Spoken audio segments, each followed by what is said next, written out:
of got to give you some context and why I'm telling you these stories and all this other stuff.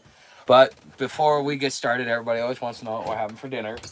So we're gonna have some cottage cheese with a Velveeta beef stroganoff concoction. So first thing I gotta do is brown the beef. So let me go ahead, get the burner started, and then we'll get going. So those of you that are here, say hi. That way I can say hi back. Uh, those of you that are watching this in replay, just it takes a couple minutes if you've never been to one of these. So every night we do a live stream uh, at 4:30 Arizona time. That's pretty much the way that I say it. So if you want to catch the post live stream because you like the topic, most of the stuff is being done in live stream now. But anyways, you guys know that I moved here. The whole reason why I came here, I got off trail instead of waiting until next year to get off trail, get off the road, and all this other stuff. I decided through the pushing of homeless entrepreneur who's been advising me. I was, it was said, hey, look, if you're gonna move to the next level, you're gonna be stagnant until you get off trail and get stable, because you've got a lot of work to do. And so I've been slowly chipping away at that as much as I can with everything else that's going on and kind of having my own little thing. But I have been trying to put together my not necessarily my mission statement. Okay, so I've been chronically homeless for 25 years. I've learned a lot about being homeless. I know how to. Oh, okay. We've got Adam, Clyde, Rails, and a cult. Hey, how's it going, guys? Um, we, I've got a lot of experience. I've been doing this off and on, and I've learned a lot, and I've learned why I became homeless. And the reason why I become homeless is the reason why most people become homeless. And see, that's the thing that, and Farm Girl and I were talking about this. It's just that people have pride issues, and they're not going to want to listen, even if it is the truth, because, nobody wants to be told that they're wrong. Okay, and we all have to come to this our own way. But I think that anybody who does any real time outside ends up having to do some sort of soul searching, kind of like figure out who they are and kind of how they want to live the rest of their life, because they see that life is going to be hard because of whatever reason. Okay, and for me, in my 20s, man, I was homeless so many times, it was crazy. Like, with the exception of one place, I was never I never stayed housed for more than maybe a year and a half tops, until I got married, I was almost 30 years old. I was like 28 when I got married. So I got married in my late 20s, and I never really had any stability. I've always thought it was an economics issue. I always thought it was because I had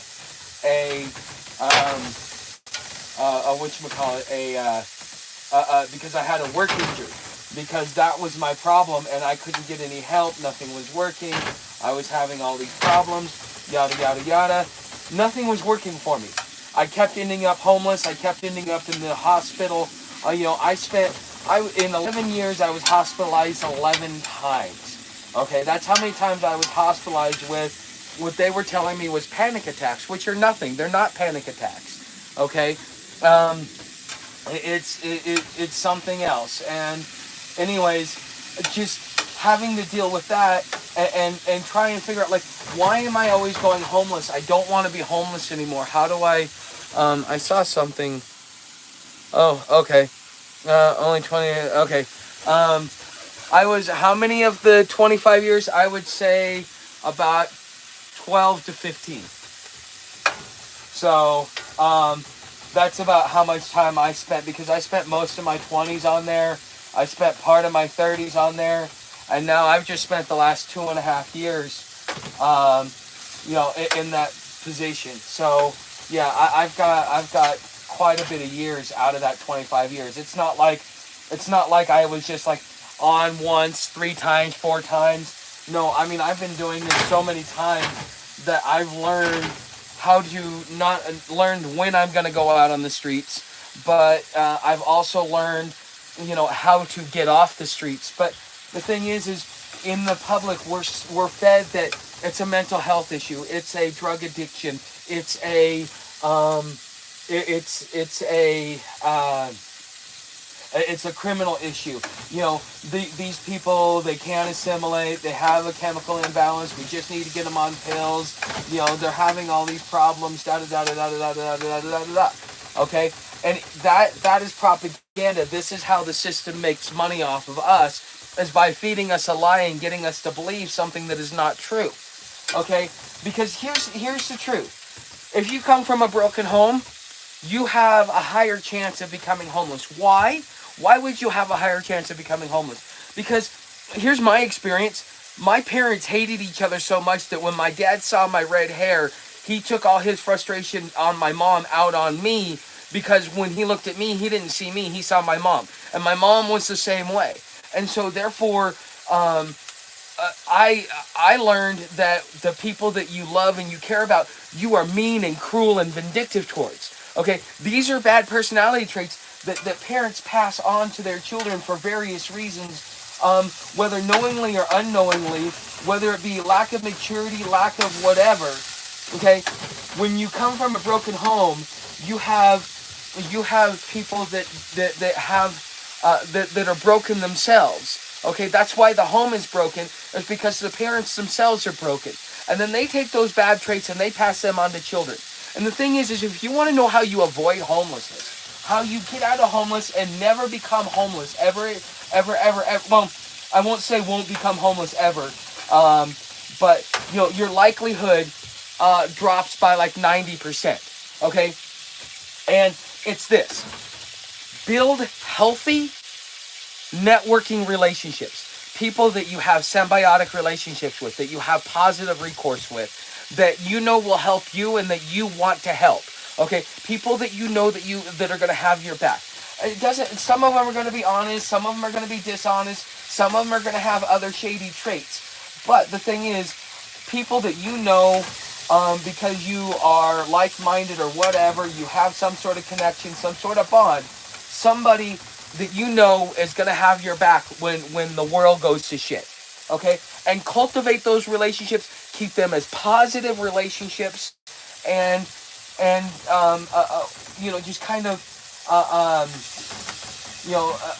build those relationships. Because here's the thing: if you lose your job, if you have a work injury, if you have a sickness, if you have like something that's detrimental, like you just lost your children and so therefore you go mad, you have people that are going to step in and take care of you. Those are going to be the people that keep you from being homeless. Those are going to be the people that know how to connect with you, how to get through to you, because they have that symbiotic bond with you. Okay, those are the people that are going to keep you from being homeless. So if you want to know how to avoid homelessness, then you do that. But so then the answer to the next question is, so then what makes people homeless? Because their personality traits are so abrasive that they destroy trust, that they erode a relationship to the point to where they have no social network because they tapped it out for whatever reason, whether it be attachment, whether it be self-destructive behavior, whether it be spending habits, whether it be just taxing them emotionally. There's so many different ways you can tax your network, okay? And if you overtax them, then you're going to burn out that relationship, and eventually nobody's going to want to help you because you have pushed everybody away by your abrasive personality traits that are counterproductive to basic societal function, societal trust. Okay, because if you're breaking somebody's trust, or if you are being deceptive, or you're being in certain ways, then what will end up happening is nobody will trust you, so nobody will help you because they can't trust you. They don't think that you're going to step up and do what you need to do. Because the thing is everybody wants to help somebody that's willing to help themselves. but they will never help the people that are self-destructive, constantly digging themselves a hole, because all they're doing is enabling bad behavior. And so this is kind of how you develop not only relationships, but this is how you understand homelessness. So really the root cause of homelessness is what's going on up here. Okay, the way you think, the way you act, the way you conduct yourself. That is what, and how did that happen? That happened in the destruction of the home. That's happening in the destruction of the social fabric by the erosion of trust in the public realm. You can't trust anything you see or hear anymore, even if you get it from the horse's mouth. Okay, so these are different things that you as an individual have to contend with.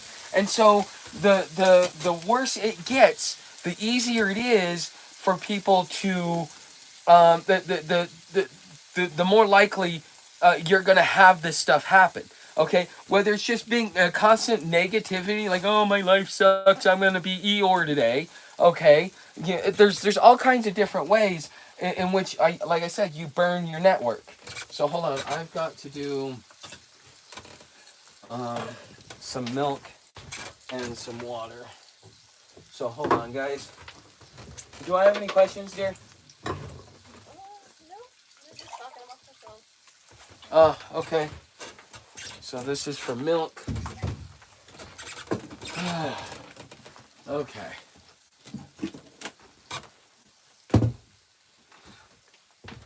So if you guys want to know what I use as far as milk goes, this is what I use. I use Nido. Okay. I like it. It dissolves better. It's easy instructions, and you can even pick it up at Walmart. The Walmart has a bigger one at a better price than what you can get on Amazon. Just so you know. So 1, 2, 3, 4, and a little bit just in case. All right. So now what we're going to do is we're going to mix it up. And this is going to be our 1.5 cups of milk that we need to put in there to boil. And the thing is this stuff really dissolves up really quick.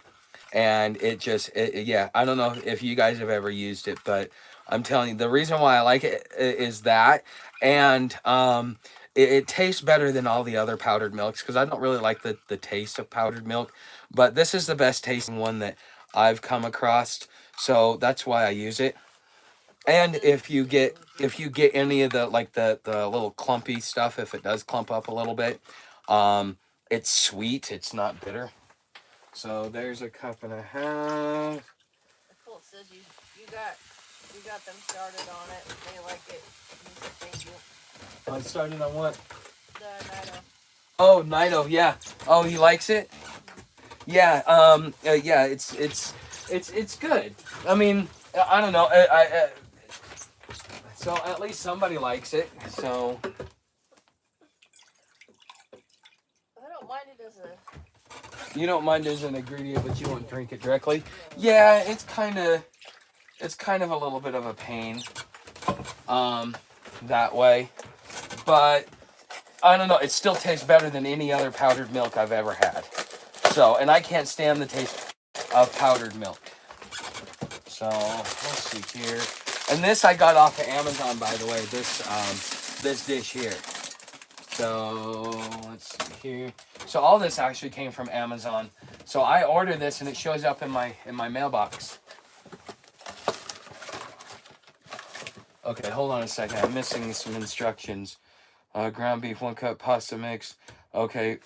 I gotta put this in too. And then I gotta stir it in. Matthew wants to know, have you ever tried cooking with dehydrated mushrooms? Dehydrated mushrooms? No, I have not. I would be open to it if somebody wants to send me some.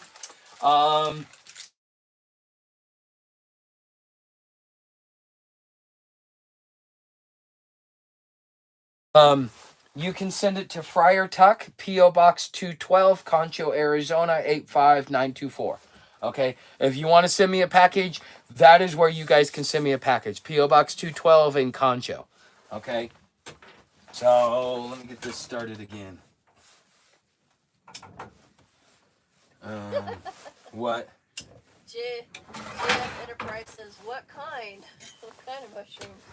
Oh, those. Yeah, no. You know, I had somebody give me some dehydrated mushrooms, or not dehydrated mushrooms, but gave me some shrooms, way back in the time when I was in Oregon. It really helped me with some brain fog, though. I tell you that much. It did. I was surprised. I just tried a little bit because I was curious, but yeah, it cured a little bit of a brain fog, but that only lasted for about 3 days before it came back. And I don't want something that I have to like. I don't like having to constantly use something to be able to function for and get stuff done. So that's one of my own preferences that I have. But you know, it is what it is. Okay, um, now that I've kind of talked about what I figured out that made homelessness, and kind of giving you guys some stories of you know what I've experienced, what I saw.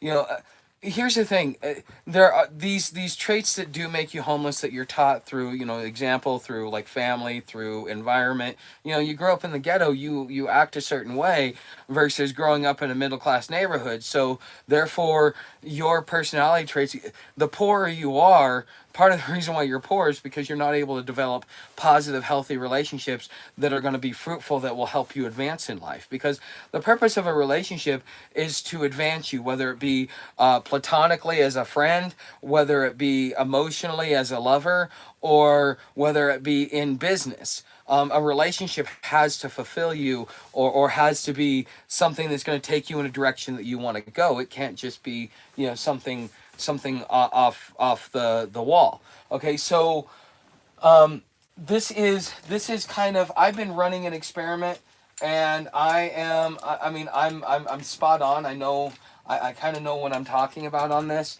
And what I'm really thinking about doing is I want to I what I'm going to have to do in order to set the infrastructure of what I want. You guys are going to see some of the message of the channel change a little bit to be able to accommodate this. That's also part of the reason why I created the Splinter channel, Your Personality HQ, is to talk about this stuff up here, because we want to be able to do preventative measures that those that will listen, because they're going homeless or whatever, or that want to make sure that they're doing what they can to avoid homelessness. Well, those people, that's who that information is for, to show them the things that are going to destroy the relationships in which they have, that will eventually cause them to be out there on an island all by themselves. And then you get to hear all this other stuff. So my thought is I'm not. Here's what happened to me. Here's what happened to change.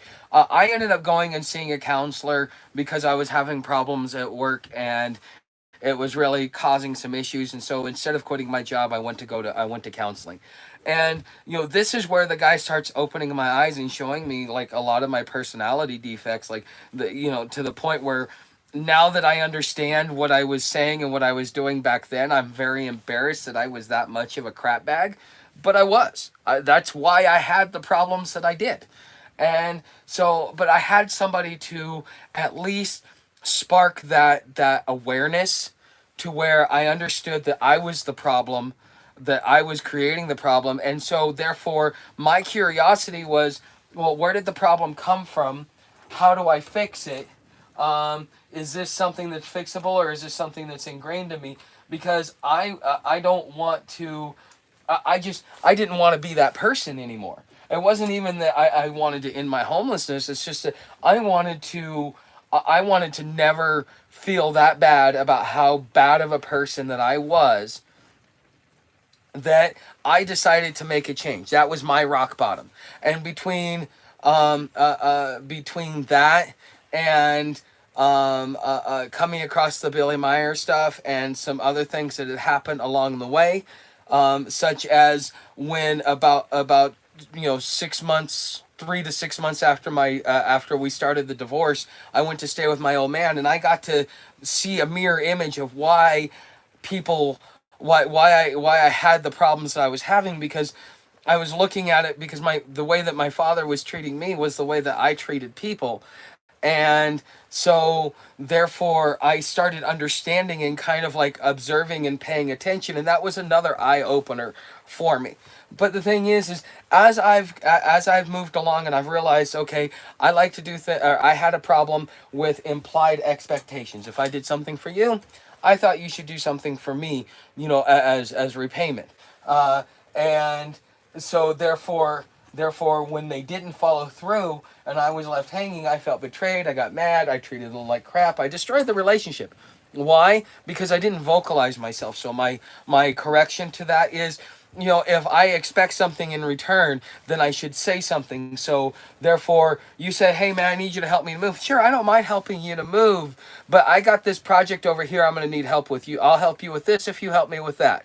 And if he says no, well then hey, you at least know you at least set your boundaries. You set the expectations. Because if you went in and did that and then was expecting him to be there to help you with that project and he didn't help you, what happened? And he thought that you were just doing it because you had the free time, you wanted to help him because you were his friend. Okay, he didn't understand all the other stuff that was going on. Okay, and so therefore was that person in the wrong for not helping you if you did not vocalize yourself? So it's necessarily what it is teaching you what it is that you're doing that's causing these problems, so that you can learn different ways on how to be able to handle the problem or to prevent the problem, so that you can create more social cohesion. So in my most of my homeless expectations, okay, in most of my homeless experiences, I was down in the dumps. I played victim for a good while. I still had all of my issues and all this other stuff. I really screwed myself. Okay. But now that I've understood, the value of relationships and how important it is to keep that social network, I was able to make the choice to go homeless for various reasons that are between me and my old man on why I chose to walk out versus stay another year, which I could have because I had that time. Okay, but the thing is, it was more important for me to keep a relationship intact than it was for me to sit there and get on my high horse and destroy a relationship.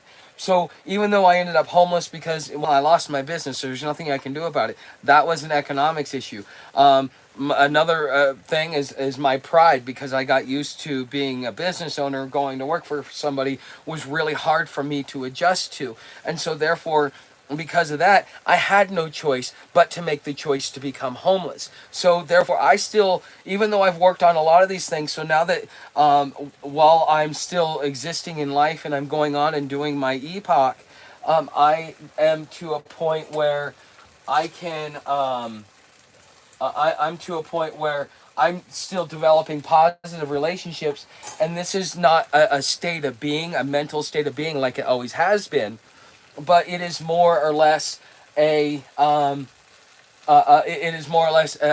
economic situation for the most part. I mean, yes, I created my own issues to put myself here, just like everybody else does.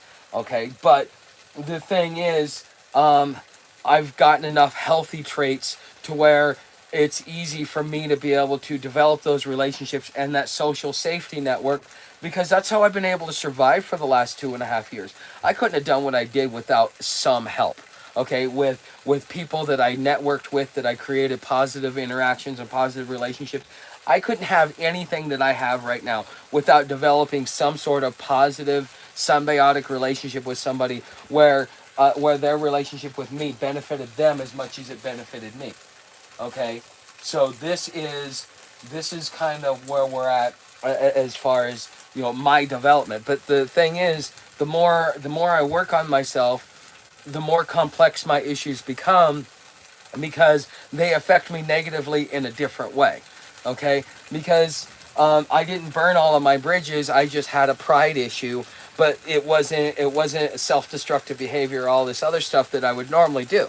Okay, so homelessness in itself is a personality issue, and so therefore I want to be able to start offering and setting up and doing counseling in the same way that I had counseling done for me, I want to be able to do, oops, I want to be able to do the same thing.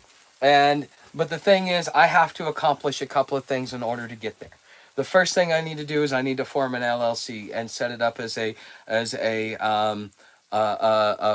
for-profit charitable organization, because what that means is all the income that I make from speakerships and stuff like that and networking and stuff like that that I do, that comes into me, and then I can take those funds and put it into a charity, which means I also have to create a 501c3.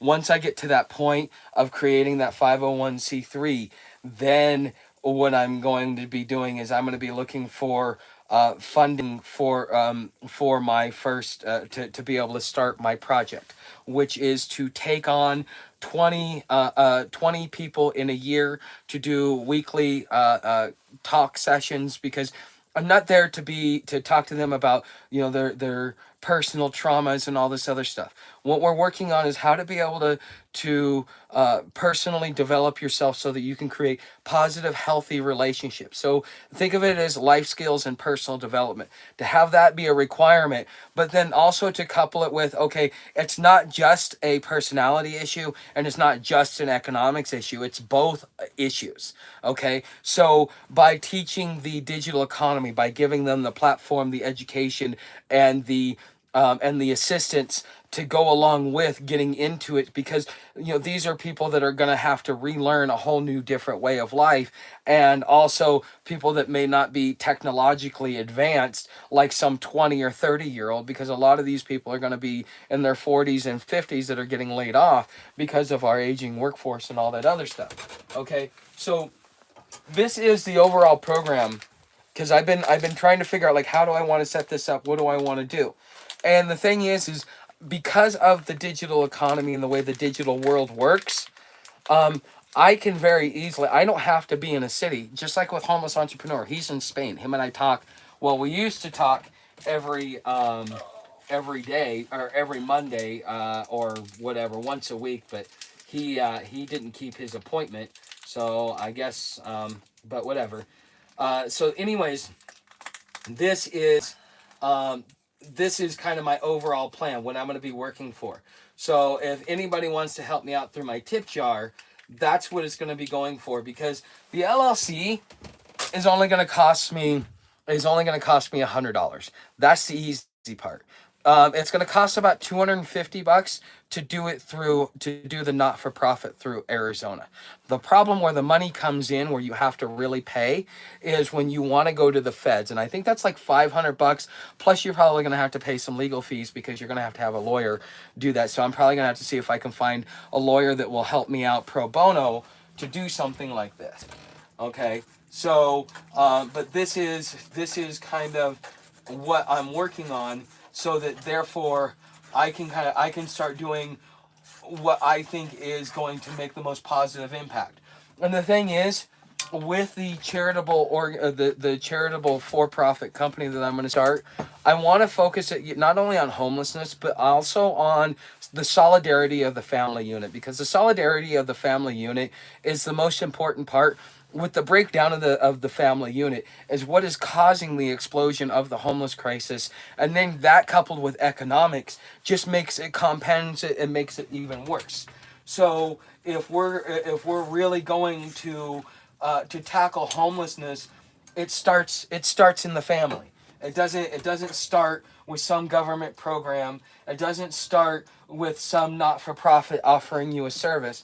It starts with mom and dad coming together, raising a child, teaching it how to conduct itself, holding it accountable, holding it responsible, giving it ration and reason, and sending it out to the world to be a reflection of who they are. Okay, that is what builds the whole fabric of our society. That is what prevents homelessness, is family. Okay, why do you say that, Jigo? What is your strategy? So tell everybody, yeah. But here, let me get some of this. Let me get the big spoon out. All right. Hold on, guys. I'm serving up. You want sour cream and um you want sour cream. Do you still want cheese? Sour cream and cheese. Just a little bit. Okay. There's plenty of leftovers here, so we can snack on it a little bit later if we want some. We did kind of have an early lunch. I don't know. I'm still kind of full. Now I'm feeling full from that lunch. Yeah. Okay. So let me find. All right. Where the? Oh, and then we need cottage cheese. Oh, cottage cheese, huh? Yes, I'm gonna put it on the side of the bowl. Oh. That way you can, if you want to mix it, you can mix it, or you can just eat it in the side. Kind of like how they do on a salad. Oh, I actually like cottage cheese with canned fruit. Well, we need to eat this so we can have the dog thing. That's why I'm. I see. Hold on, let me make sure that this is. Pop the top. I like the squeeze ones. Honestly, it's much easier. You don't need a utensil for it. All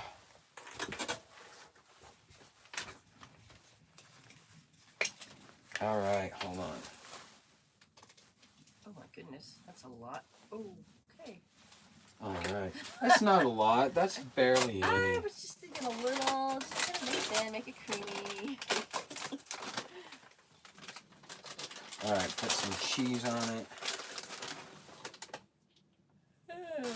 I hope this stuff actually melts. Yeah. Okay. Cottage cheese. I just realized that our water is all frozen, so I don't think I can do dishes. That's fine. Unless it melts hey, tomorrow. Yeah. That's fine. All right. All right.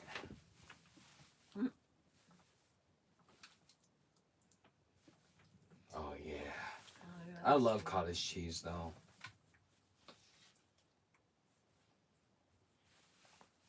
Okay, that one's yours. This one's mine. Here you go.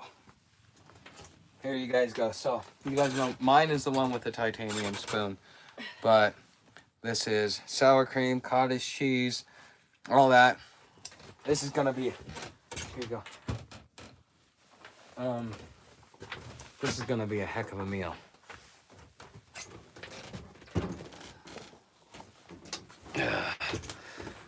All right. Yeah.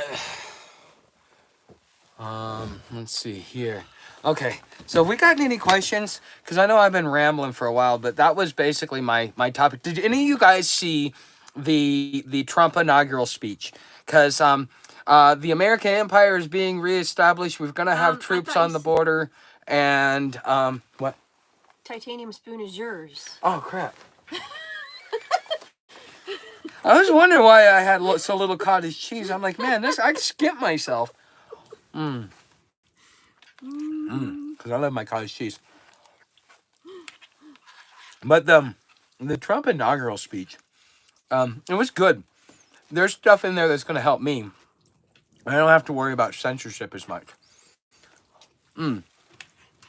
He's doing some good things, but he's expanding the bureaucracy to be able to keep an eye on the bureaucracy. I mean, that sounds really funny. But overall, it wasn't a bad speech. I can see that there's going to be a lot of hope in there.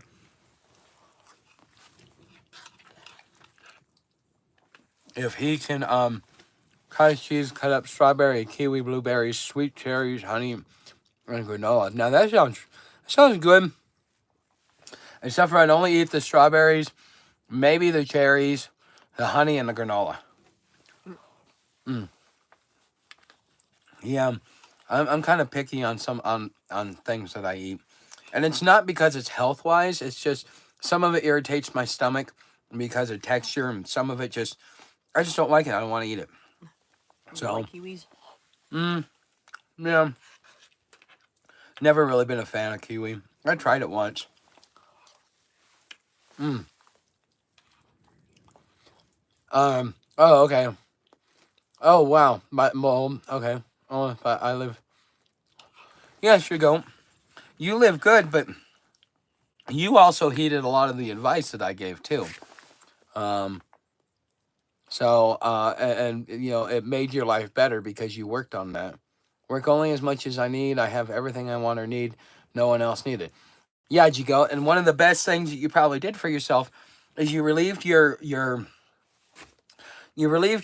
attachment to the consumerist world, because a lot of people are so attached to the consumer world that they have all this stuff and they're willing to spend good money after bad to save something that they can't save because they don't have the necessary funds, and one day those funds are going to dry up. Okay. um One day those funds are going to dry up, and then you're going to lose it unless you're able to get back on your feet in time, which rarely ever happens. So, you know, you remove attachment and realize you have what you have. um as long as you have a place to sleep, food in your belly, and something fun and productive to do, Windows that's still all that open. matters. What? Windows still open out if you want anything up. Hold on. I wish you would have told me that earlier. Well, I just noticed it. Oh. It's getting colder, and I'm like, Yeah, oh. because I finally turned off all the heat. Yeah. Yeah. So I'm like, yeah, why is it being so cold in here? I'm already cold. Okay. I live in a bivy tent. How do you do those bivy tents? Do you have one that you can sit up in, or is it basically a ground tarp with rails over it to kind of give you some sort? Because my problem was the stuff. No matter how much I stretched it out, how tight I put it, it still wouldn't. It still wouldn't. I would still on my back without a sleeping pad, just on an underquilt. It would still just it was still touching me, and it's like, dude, I don't want to get wet if it gets wet outside.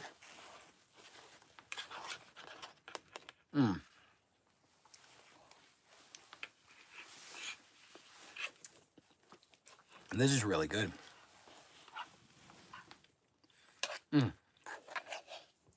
What do you think, dear? I hate Velveeta. Mm. So it's edible, but I don't like it. Why do you think things won't change much, DFH? I mean, I understand that um, that Biden and his cohorts mold themselves into the government. Um, Biden supposedly made it harder to get rid of government employees because he knows that that's what Trump wants to do. Um, you know, yeah, that's that's that's a lot. So I mean, yeah, he could probably have some trouble getting anything done. But uh, oh oh, here's my thing. Here's my biggest takeaway. If you guys want to know um the worst thing that's gonna happen, watch. Okay.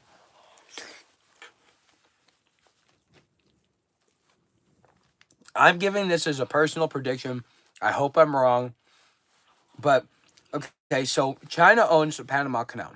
Trump says we want the Panama Canal. Well, we have Taiwan. So now all of a sudden Taiwan and Panama become a bargaining chip. So therefore, China can do a peaceful takeover and we get the Panama Canal. And therefore, China, playing the long game, got exactly what they wanted, and they forced the West to be able to agree to a deal that they would have never agreed to. Okay, so if that happens, we lose all of our Asian allies. So all of our allies are either in Africa or in Africa or in Europe. So that means our allies are dwindling.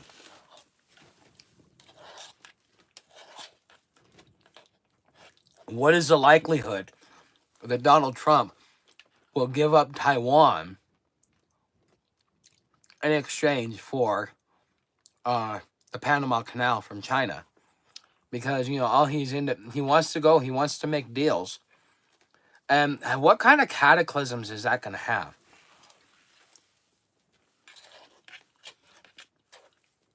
Because nobody's going to want to do business with us. Nobody's going to trust. That's going to destroy trust. How many, if something like that happens? Because I mean, this would be a perfect opportunity, because again, we've got Taiwan as a bargaining chip for the Panama Canal, and China is probably just going to come out and say this is the only deal we'll accept, and we'll go ahead and do that, because they'd rather have Taiwan than Panama. Panama is just a bargaining chip, so they could get Taiwan. Mm. Mm. What's up, Alfred? So I think that is going to be a presidential blunder if he actually goes through and does that, because that seems to be the only way he can get it without going to war with China.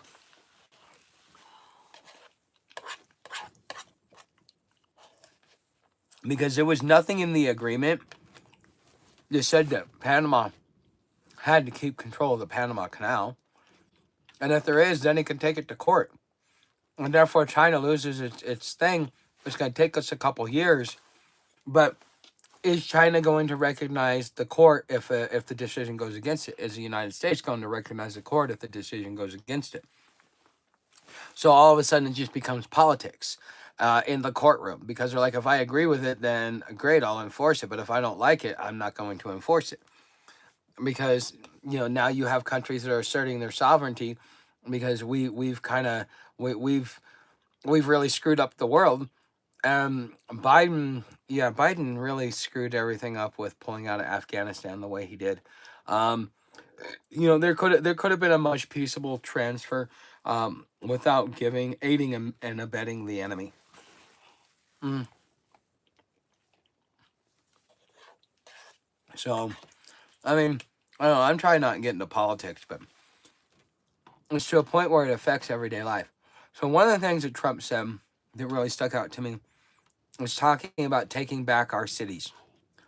Um, that was his call to arms, or call to action, when he did his campaign promise that he would force uh, uh, he would force the homeless into camps outside of cities. So he's gonna clean it up, clean up the cities. Mm-hmm. But he said he was going to use the rule of law. So all of a sudden, Florida becomes a testing bed. All of these counties that didn't put homeless camps up according to Florida rule, now the federal government may come in and say, well, since you ain't doing it, we're going to do it, and then take over. Mm. Well, I mean, the cartels have declared war. My buddy is telling me that there's a gang from South America that's coming up. It's in Texas. He had to deal with the previous cartel that came up, but they came on his property, and he had some deterrents that they stepped on and walked into, and things like that they probably shouldn't have if they'd have been paying attention. But they're thugs thinking that they got complete control, and then Americans aren't paying attention. Well, they found one that was. And he was able to run them off, but now he's got a new set of cartels that's coming in, and they're coming from South America. And so I've talked to him. Maybe I'm hoping he runs for sheriff of that county, because if he does, and with as militant as he is, and with kind of like the type of person he is, that could be the safest county in all of Texas. At least when it comes to gangs, the cartels and stuff like that, because yeah, they'll be quiet, because that's just the type of person he is. Plus, he's got friends and family that help. So, but um, the cartel thing is great. I'm glad we're in northern Arizona, because that means there's going to be troops on the border in southern Arizona. Why would you not want to be in southern Arizona along that border? because that now is a combat zone, and so therefore it is a militarized zone. Uh, as a civilian, you want to get away from the war and the fighting and all that other stuff. So as long as our the American military holds the southern border, we're good. But if they get overwhelmed because China decides to invade through Mexico, um, which there was Napoleon from France. He stationed troops in northern Mexico along the American border as as a way to be able to kind of influence the American Civil War, because they had tension at the southern border with Napoleon and his troops, and then they also had a trade war going on between the North, the South, and Great Britain, and so all of that played into it. So it wouldn't be the first time that a country tried to invade us through Mexico. That would be my only concern. I tried to get go to Sam's too. I wanted to hear the accent. No video though. Okay. Um. Okay. So go to your channel also. Okay. Um. Cartels, terrorists gonna flood jails. Yeah, but that just means more jails are gonna be built. Either that or they're going to start doing camps. I think that the system may end up getting so overwhelmed that they'll have to do camps. And so you'll see some dystopia type of thing like that. Do you want seconds? No, I didn't even finish what I got. Okay, well, I'm going to have seconds. Oh, yeah. Mm.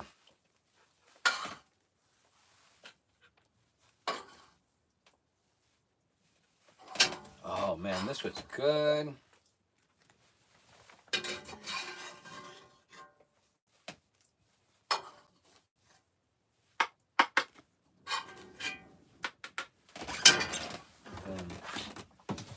Where's the sour cream?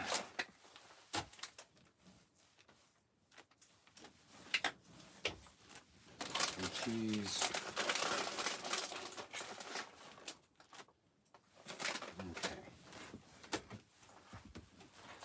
So all y'all see me being real skinny and everything else like that. Those of you that have seen my old videos where I was a fat boy, well, you guys finally get to see me eat like a fat boy.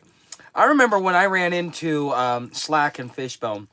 And Slack's trying to tell me, "Oh yeah, I'm a fat boy. I'm a fat boy." I'm like, "No, you ain't a fat boy. You skinny.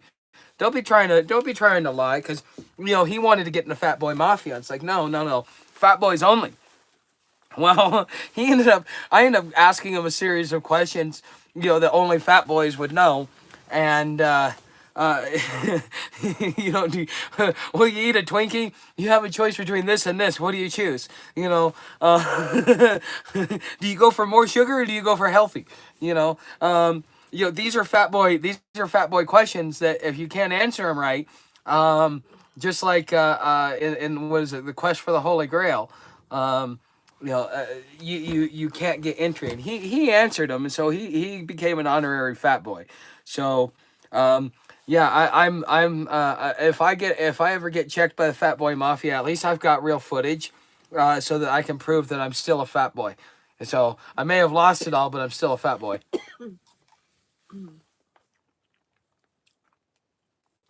What is mukbang? What is it? Eating on camera. Mm. Taking out on camera. I don't know.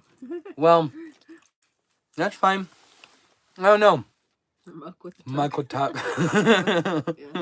Don't fuck with tuck. Muck with tuck. Well, I'll make dinner. We're carrying on the conversation at least till the end of dinner. So, but, yeah, and this is good stuff. Okay.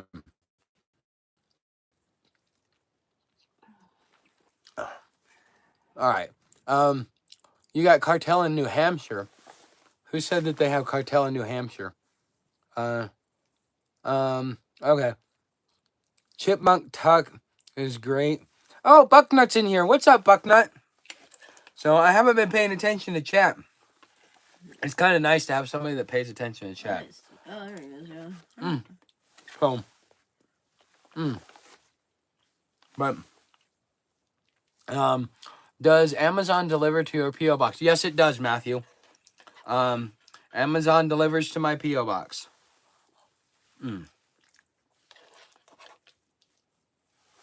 FedEx won't though. Yeah. Yeah, FedEx won't. So I think UPS does, but I don't think FedEx does. Well, I know FedEx doesn't. That's why we had to go into Sholo to, you know. Guess the farthest they'll deliver is the. Yeah, they won't deliver out. Yeah, the post office though they're really anal about stuff too. So I got a video for those of you that are in the the early release here membership here on YouTube. I've got to just schedule it for today, or excuse me, schedule it. But it's going to be released Wednesday morning for those of you that aren't members. Those of you that are members, starting tonight until it gets released on Wednesday. If you want the early release, make sure you pay attention to your notifications. So, but if you want to see behind the scenes content, you want to see how we live here and kind of the stuff that goes on and the stuff that I'm working on and stuff like that. You want more behind the scenes than what you already get. You should come on over to Patreon. It's like $10 and $20 a month for a membership over there if you want the behind the scenes content. If you do the $5 membership, I post a clip or two. So today, we went to there's a Trump store in Sholo. It's a coffee store, okay, but it has nothing but Trump memorabilia. I got some pictures of it. I posted a video of it, just kind of like a quick walkthrough, just so that people could see. So if you're a member over there, that's for $5 and up. So you get clips, but you don't get any behind the scenes content where I sit back and kind of tell you how my week went and how everything else went. I usually do like one, maybe two clips a week, you know. So, but yeah, that's pretty much it. Right. I've been thinking about this topics before before I start, and sometimes I get so far in my head that I can't get out. That I finally was able to put out kind of what I want, but you realize I've been rattling around in my head for like 2 days. So it's kind of like now that I blurted it out, it's like my brain just went relief, and so yeah. Someone asked you a question.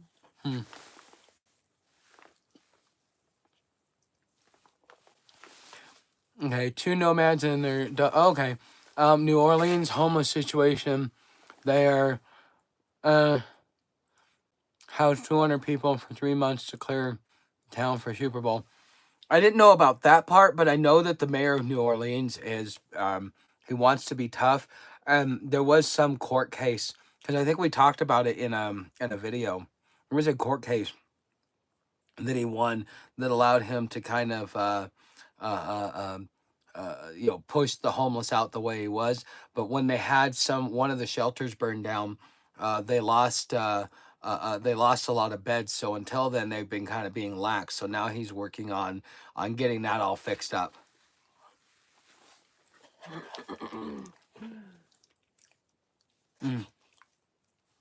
And you know what? Everybody does it. I know it's not the right thing to say, but when it comes to sweeping the homeless off, I mean, it's gonna happen.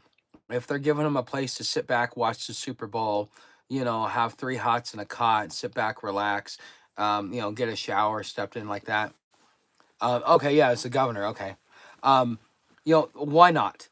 Why not give them some reprieve and a place to go and stay and be there for a few days and say you're here for a few days, maybe even give them $50 for doing it. I mean,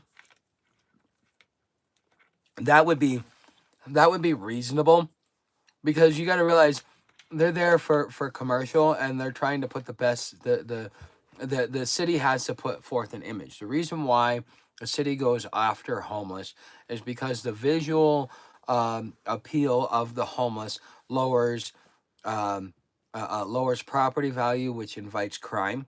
It's not the homeless that are inviting the crime, it's just the lower values of the buildings or the infrastructure or whatever. And so, therefore, a city, if it wants to maximize what it gets, it's got to be a beautiful city. That means no homeless, no trash, none of that stuff. So these cities are trying to get rid of the homeless without realizing that instead of fixing the problem or trying to solve the problem, all they want to do is sweep it under the rug because they're in it for money. They're not actually in it to take care of their citizens, because those citizens are deemed expendable, useless eaters, essentially. Mm. Um, Yeah, it can be, but here's the reason why it's a health and safety issue, though, Bushcraft. Okay, this is the problem that happens in all these cities. Okay, you're a human being. You gotta piss. You gotta do a number one. You gotta do a number two. You do the number one, and you do the number two, but you want to go and you want to be civilized and you want to go into the bathroom. So therefore, you go into the bathroom, and after a while, because you're going into the bathroom frequently, um, they start to take notice, and they're like, look, you're not buying anything, you're using our bathroom. Can you not be here? And then all of a sudden, you got people that are sneaking in the bathroom because they're trying to duck and hide and get a moment of privacy so that they can get high. And then they're overdosing, and then that becomes a liability for the business. And then what ends up happening is now all the businesses say you can't use the bathroom. So therefore, those homeless that still have to do a number one and number two, it's a biological fact that they have to do it. If you want to say biological man and biological woman, then you also got to say biological piss and biological shit, and you've got to use it. You can't just have one and not the other. All right. So, what are they going to do? They're going to go in an alley. They're going to go behind a dumpster. They're going to go somewhere where they can either use the bathroom, um, or they're going to just use it where they can in hiding. Okay, and so what are they solving? They're saying it's a health issue, but they're not actually dealing with the issue. They're just giving consequences without actually addressing the cause and effect of the problem. Is you've got homeless here, so why not create a bathroom or an area like that's part of what the parks are for. And so therefore, you make sure you keep the park up, and so therefore the park has the liability, all the other stuff. They're open from this time to this time, people can use the bathroom, so on and so forth. And unless they can get into a place that's open up late night, you have this time, and so therefore you schedule your bowel movements and your bladder movements around that schedule as best as possible. And so therefore that would be something that fixes it without the businesses having to be like, no more public restrooms. Because what about the guy that would have been a customer if you just let him take a piss, but because you said a restaurant for customers only, he gets offended, turns around, walks out? How much business did you lose doing that? And not only that, what help and what benefit are you bringing to the local community? And so if we're really going to address it, let's address it from all angles, because everybody has to benefit from it, not just one group. And the problem that we have in our society is, in order to fix a problem, we just benefit this group. Okay, well, now we got another problem, let's just benefit this group. And then all it does is create anger, resentment, and more issues along the way.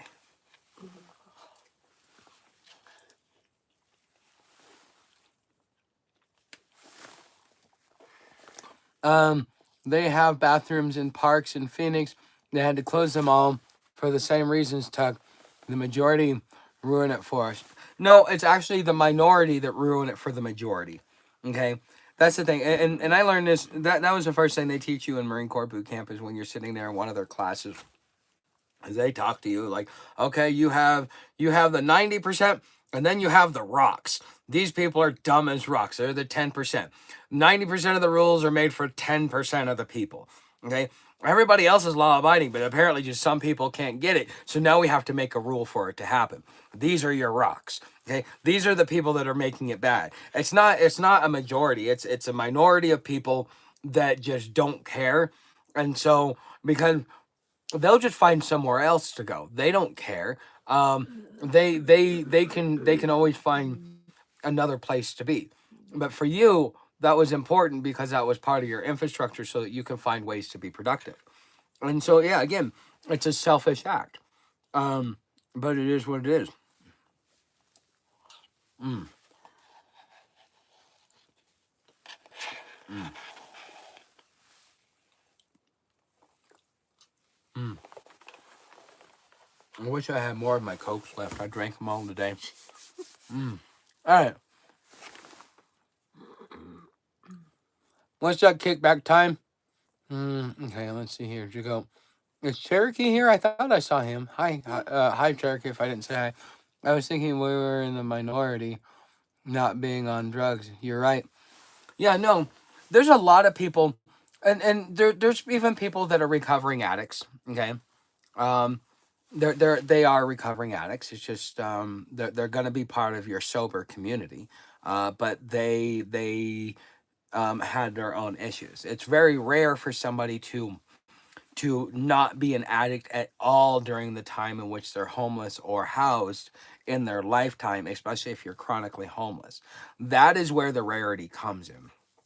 Being a stoner, especially nowadays, people look at it as like, yeah, no, you're fine, because it's not. I don't know. The society has changed. 25 years ago, if you mentioned you smoked a joint, you'd had to get an apology tour, get publicly lashed, and then have to slink into the shadows, hope that nobody ever finds you again because you're worse than a crackhead.